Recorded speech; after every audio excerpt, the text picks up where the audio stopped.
Bonjour à tous, bienvenue dans votre émission La vie en Vosges, une émission où on va s'intéresser à l'école au sens très large du thème. Deux invités sont avec nous, Nicolas Feuté est le président de l'école de musique du Thillot, une école née en 1998 qui accueille une cinquantaine d'enfants et d'adultes chaque année et qui a eu un coup de chaud il y a quelques mois en ne sachant pas si une rentrée serait possible. La rentrée est en train de se passer, on va en parler dans quelques instants avec Nicolas. Également avec nous Bélé Bop, l'une des enseignantes de l'école alternative du Girmont Val d'Ajol, les Jeunes Pousses. Cette école non conventionnée accueille cette année 15 enfants de 3 à 11 ans. Tour d'horizon des deux structures pendant 26 minutes. Bonjour à tous les deux. Bonjour. Merci d'être avec nous. Alors Nicolas, je le disais, la rentrée d'école de musique a lieu en ce moment, cette semaine. Oui, J'imagine que c'est avant tout un soulagement.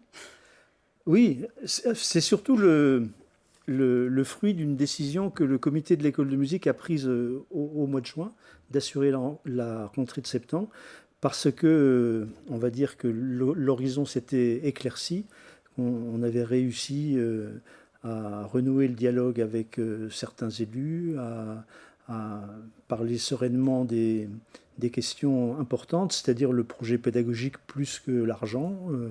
Et donc, on a pris cette décision, mais on en parlera sans doute un peu tout à l'heure, mais le budget de l'année scolaire n'est pas complètement finalisé, mais on est dans une dynamique positive. On est sur la bonne pente. Voilà.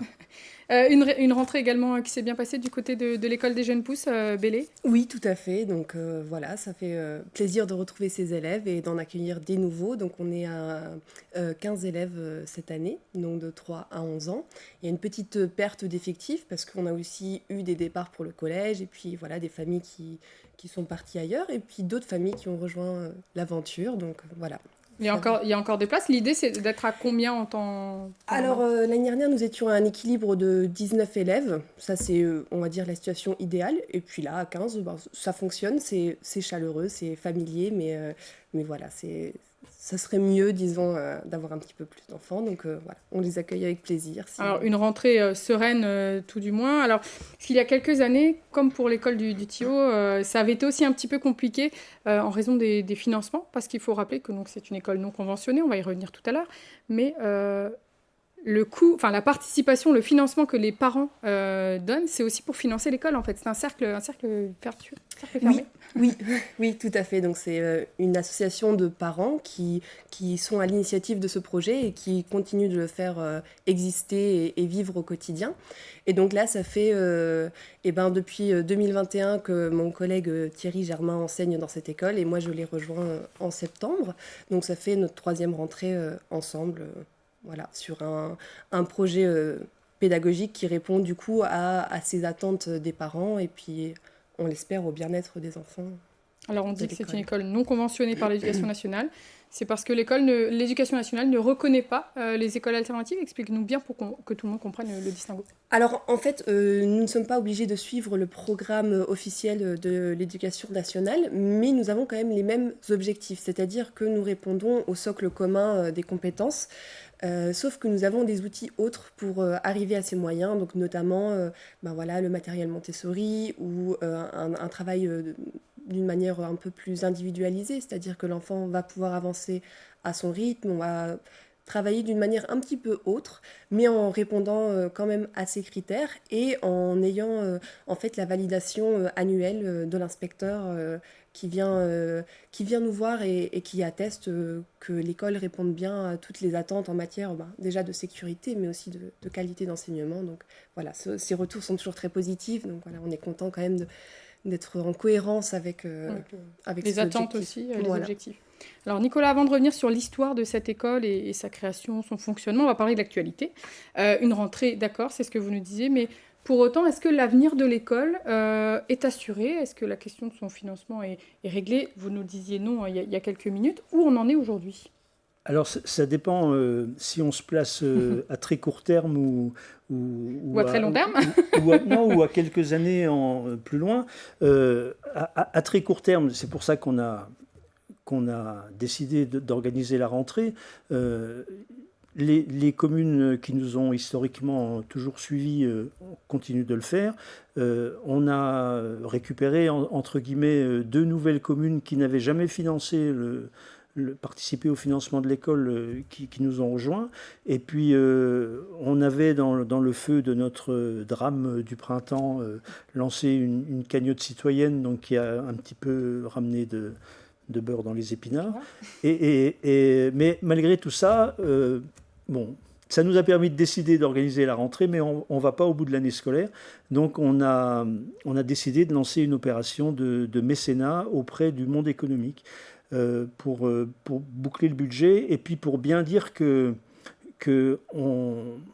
est un des outils de l'attractivité du territoire et que c'est important de ne pas regarder nos territoires ruraux que comme des territoires dont on s'en va, mais il faut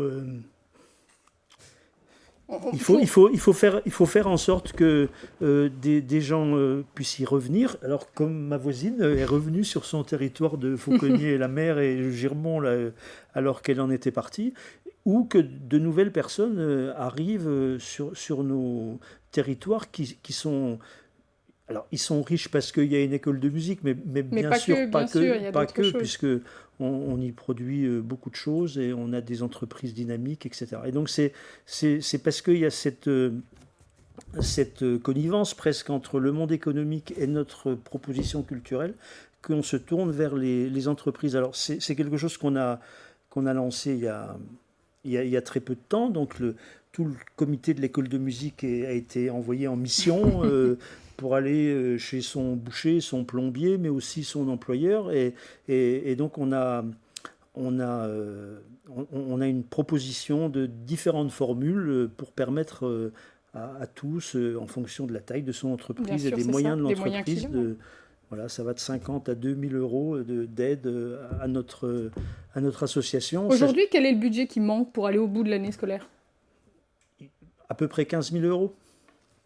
Voilà. Oui, donc c'est encore conséquent, il faut encore trouver des mais j'ai quand même confiance parce que les premiers retours sont plus que bons. Enfin, quand j'ai proposé cette opération au comité, j'ai vu beaucoup de scepticisme. On va encore aller quémander. Et en fait, en présentant bien les choses, en expliquant bien qu'on est dans le même bateau, de faire vivre notre territoire, eh ben ça rencontre un écho. On ne parle pas suffisamment, selon vous, de l'importance des structures comme la vôtre, comme celle de l'école, dans un monde rural, dans le milieu rural, l'importance qu'il y a d'avoir encore des structures comme celle-ci. Eh bien, d'avoir encore ou d'avoir... on n'en parle pas assez. Je pense que les habitants de nos secteurs n'ont pas conscience de la richesse qui existe parce que, l'école Montessori, elle n'existe pas depuis très très longtemps, mais nous, notre école, sous sa forme actuelle, elle existe depuis le siècle dernier. Non, mais c'est un peu un vieux truc, mais ça fait partie des richesses du territoire et...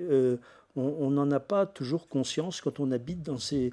On regarde tellement souvent nos territoires se vider, on les regarde sous l'angle du déclin, du vieillissement de la population, mais c'est pas que ça. Enfin, et encore une fois, ma voisine est vraiment la preuve qu'on peut trouver du plaisir et du bonheur à revenir habiter dans nos vallées perdues. Non ? Justement, Bélé, donc expliquez-nous, on va rebondir sur les propos de Nicolas.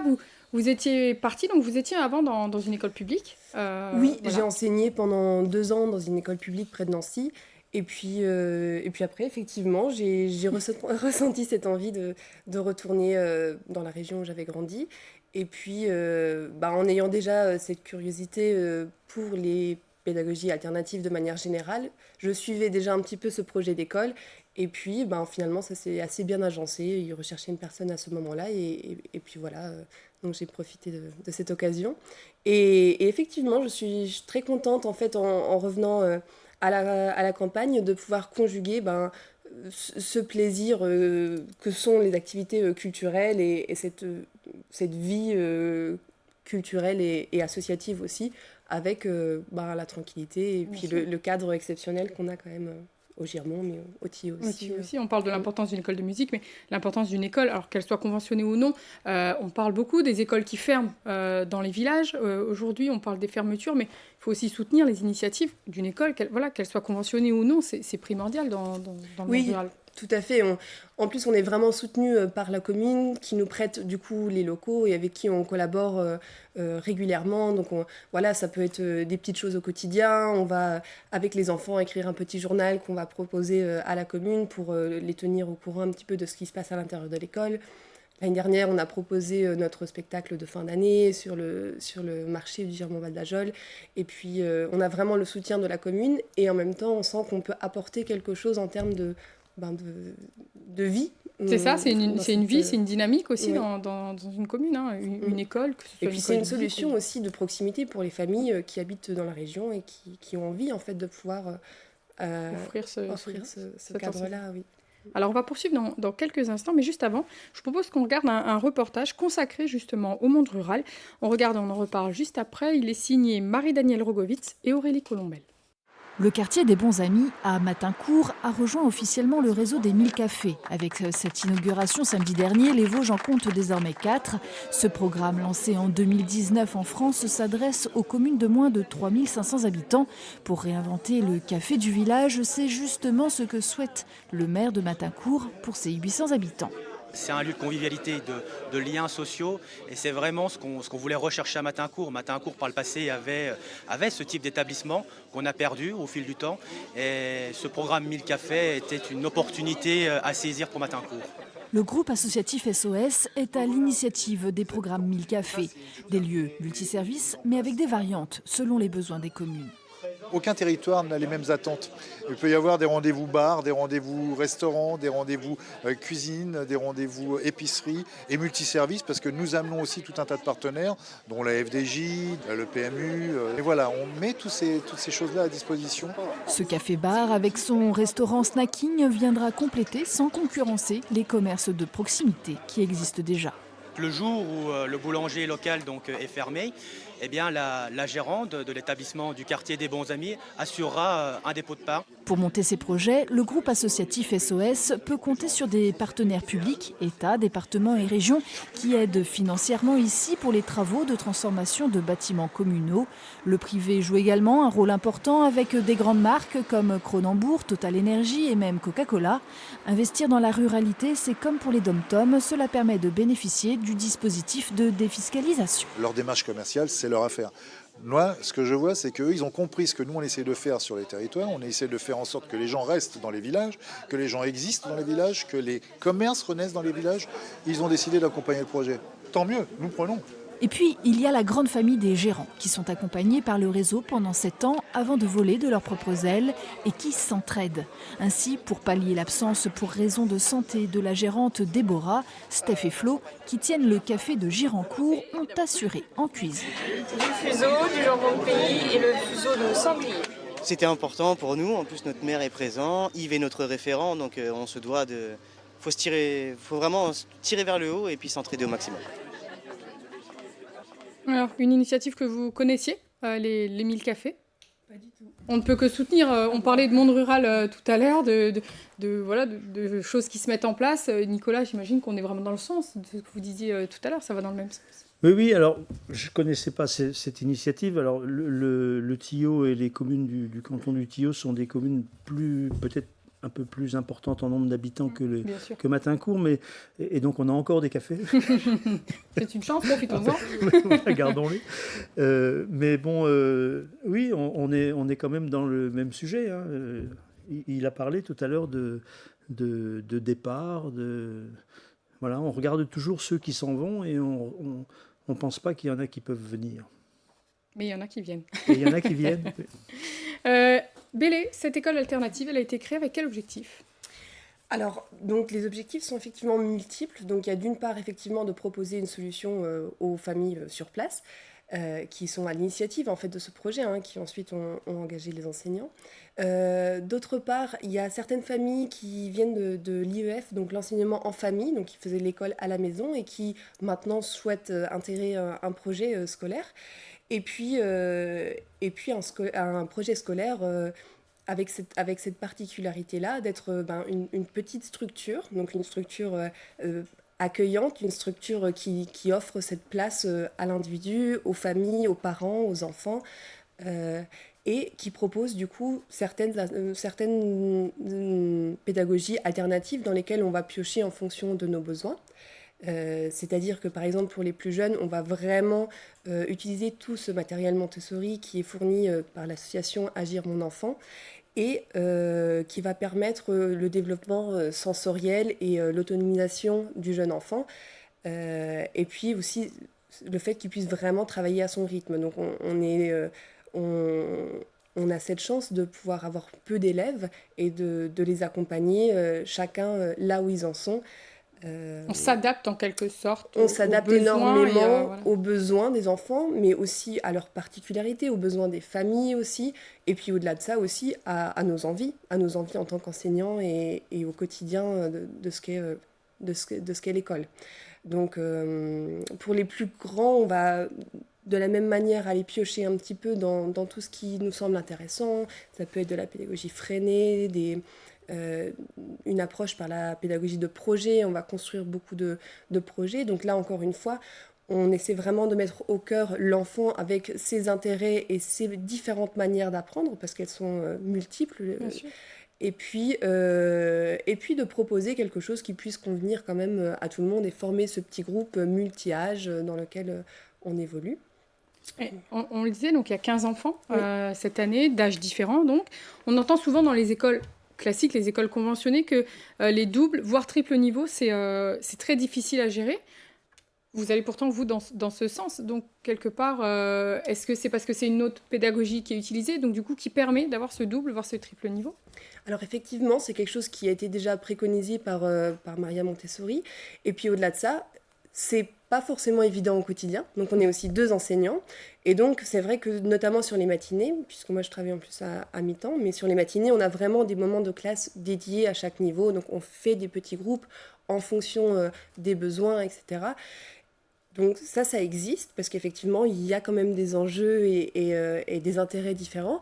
Mais après, c'est tout à fait une richesse de l'école que de pouvoir avoir cette coopération, cette entraide. Et on voit des enfants qui rayonnent, en fait, de pouvoir s'aider les uns les autres, les plus grands accompagner les plus petits. Non, ça donne un petit peu plus cet aspect de petite famille, en fait, que de permettre ces échanges entre Pour vous, c'est une richesse. Pour nous, c'est absolument une richesse, oui. Alors, on le voyait sur les images qui défilaient juste avant. Beaucoup de manipulations, de sorties en extérieur aussi. Il faut dire que le département des Vosges est plutôt un beau terrain de jeu, beaucoup d'apprentissage en extérieur. C'est aussi une ligne que vous suivez. Ça fait du coup partie du projet. Donc, on essaie vraiment d'être dans un apprentissage via le concret, via l'environnement, l'exploration de ce qui nous entoure. Donc ça peut être effectivement du temps passé à l'extérieur, en forêt, des balades. On cultive également notre jardin. Voilà, la semaine dernière, on a mangé les frites qu'on avait cultivées dans notre propre jardin. Donc c'est vrai que ça, c'est source de satisfaction, de fierté pour les élèves. Et puis, effectivement, on est aussi une école qui est tournée vers ce petit village qui nous accueille, vers... on va à la rencontre des métiers de proximité, de la boulangère, du bûcheron, ce genre de choses. On a aussi un partenariat du coup avec le jardin pédagogique de la Figue dans un poirier, ce qui nous permet d'être en lien avec ce monde vivant qui nous entoure au quotidien. Nicolas, de votre côté, comment fonctionne l'école aujourd'hui, donc adultes et enfants, avec des enseignants, dites-nous tout. Oui, alors on est surtout une école au service des ensembles musicaux, des harmonies du secteur. Et donc les instruments qu'on enseigne sont essentiellement des instruments à vent et un peu de percussion, qui sont les instruments des harmonies. Donc on n'a pas de guitare, on n'a pas de piano, on n'a pas de violon, mais on a trompette, clarinette, saxophone. Ça, parlons de ce qu'on a et pas de ce qu'on a pas. Voilà, tout à fait. Non, mais on a des fois des demandes de parents qui veulent inscrire leur petite fille au violon. Non, nous on ne fait pas. Alors l'offre existe certainement quelque part à Remiremont, bien sûr. Mais bon, nous on ne fait pas ça parce que on est en lien avec tous ces ensembles, parce que notre projet, c'est pas seulement de proposer un enseignement de la musique de qualité, mais c'est aussi de favoriser les pratiques collectives, parce que le piano, la guitare, c'est souvent des instruments un peu solitaires. Le piano encore peut-être plus que tous les autres. Et c'est pas ça notre projet. Parce que jouer de la musique tout seul, même si ça peut apporter du bonheur, c'est vraiment sans commune mesure avec ce que ça peut être de participer à la construction d'un concert de printemps, de travailler ensemble en écoutant bien son voisin, son pupitre et les autres. Et la pratique collective, c'est vraiment c'est partie intégrante de notre proposition. Combien d'enseignants pour assurer les... Alors, on a 8 professeurs. Mais ce n'est pas 8 fois 35 heures. Bien sûr. Parce qu'on a, comme je viens de lister les instruments, donc on a des professeurs, un professeur de trompette, de clarinette, les cuivres graves, le saxophone, les percussions, la batterie. Et donc 50 élèves, enfants et adultes cette année. C'est ça. Des chiffres qui sont stables depuis quelques années. Depuis 5 ans, c'est à peu près notre jauge, une cinquantaine d'élèves. Qui est une bonne jauge. Est-ce que vous avez la capacité d'accueillir beaucoup plus d'élèves? Alors, le projet qu'on propose aux 8 communes du territoire, c'est d'ouvrir à un maximum de personnes. Et donc, on a déjà réfléchi au financement et au nombre de profs et aux heures de cours qu'il faudrait pour atteindre. On pense qu'à l'échelle de notre territoire, de la communauté de communes des Hauts-de-Vosges, des Ballons des Hauts-de-Vosges, c'est plutôt une centaine d'élèves que 50. Parce qu'aujourd'hui, il y a des élèves qui sont pas chez nous, qui sont encore dans la structure publique. Il y en a qui sont nulle part parce qu'on ne peut pas les accueillir. Donc, je pense qu'une centaine d'élèves, c'est ce qu'il faudrait atteindre comme nombre pour que ça soit viable en termes d'équipe pédagogique, parce que c'est aussi important, ça. On ne fait pas venir un prof pour une demi-heure de trompette par semaine. Enfin, faut qu'il y ait une certaine cohérence. Et que voilà. Donc c'est ça qu'il faudrait qu'on arrive à atteindre. Ça reste notre objectif, mais bon, on a des partenaires qu'il faut encore un peu convaincre. Allez, on va terminer dans quelques instants. Il nous reste très peu de temps, mais je vous propose une petite pause quand même, puisque c'est l'heure de la vie en Vosges, le quiz.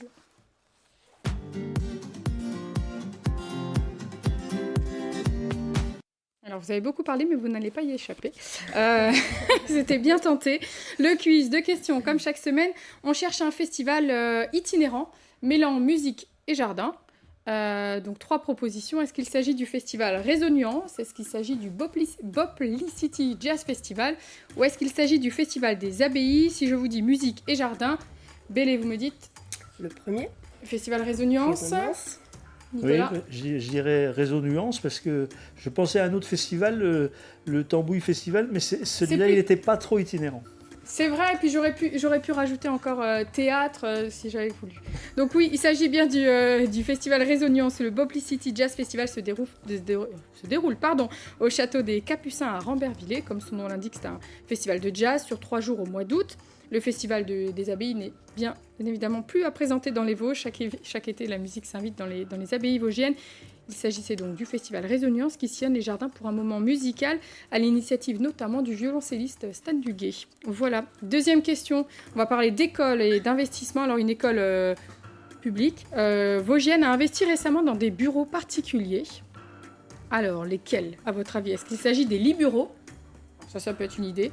Des vélos bureaux ou des bureaux assis debout? Alors, des lits bureaux, des vélos bureaux ou des bureaux assis debout? Nicolas, je vous vois un petit peu surpris de la question. Oui, je dirais peut-être bureau assis debout, parce que ça fait plus penser à un concept de meuble. Mais franchement... Bélé, est-ce que vous avez une idée, vous? Je serais pour les lits bureaux. Mais je pense que c'est plutôt les assis debout, en tout cas, qui sont... Eh bien alors, en effet, les bureaux assis debout existent aussi, mais c'est donc l'école de Corcieux dont je parle qui a investi récemment dans des vélos bureaux, qui ont été installés depuis le début de l'année. On voit une photo, des vélos bureaux, donc qui permet de canaliser l'énergie de certains élèves notamment.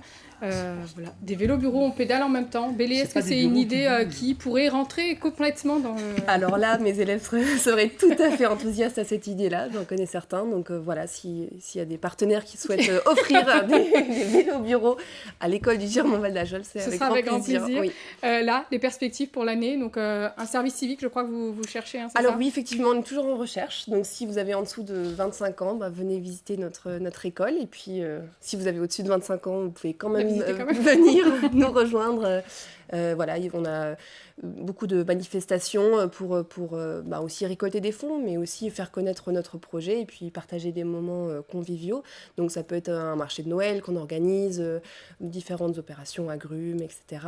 Et puis un spectacle aussi qu'on aime bien présenter à différentes occasions. Voilà. Écoutez, on suivra tout ça, on suivra également la suite, l'avenir de l'école de musique du Thillot. Merci beaucoup à tous les deux d'être venus sur notre plateau aujourd'hui. Merci à toute l'équipe pour la réalisation de cette émission. Moi, je vous donne rendez-vous la semaine prochaine pour découvrir de nouveaux invités. Et je vous souhaite une très bonne semaine sur Vosges Télévisions.